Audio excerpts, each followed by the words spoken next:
the Holy Spirit and by the anointing of the Holy Spirit and by the power of your word, simula sa araw na ito, I pronounce blessing upon the life of Adam in Jesus' name. No weapon formed against him shall prosper. Lord, bless him with wisdom, promotion, provision, protection, favor, grace, and mercy.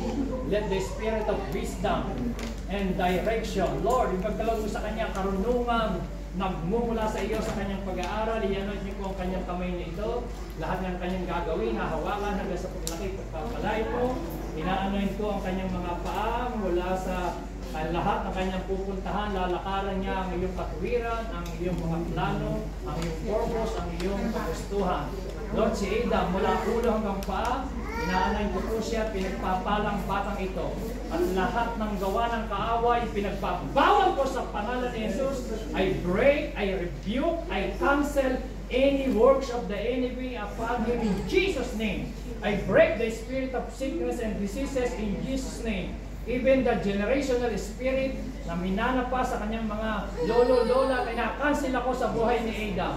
Ang inaalaw ko lang, I pronounce blessing, prosperity, victory, salvation, and deliverance sa buhay ni Adam, Panginoon. Hallelujah.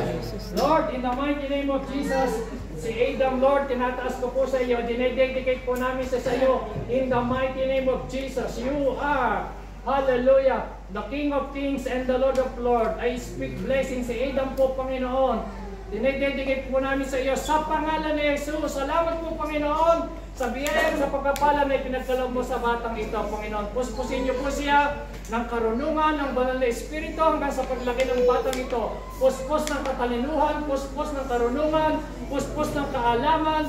Lord, ang kapangyarihan mo, puspusin niyo po siya hanggang sa paglaki. Ilayo niyo sa lahat ng lalang at gawa ng kaway ang batang ito, Panginoon. Siya po ay lalakad ayon sa iyong kalooban at palatuntunan. Takpan niyo po siya ng iyong balon na dugo mula ulo hanggang paa. At sa harapan mo, Panginoon, sa harapan ng mga ninong at ninang at ng kanyang mga magulang, si Adam ay dinededicate, ibinabalik namin sa iyo, Lord. Simula sa araw na ito, salamat po sa nasa iyong pag-iingat, nasa iyong kamay, nasa iyong favor, grace, and mercy. Hallelujah! Maraming po salamat. Pinupuri ka namin, niluluwalhati ka namin in Jesus' name. Amen!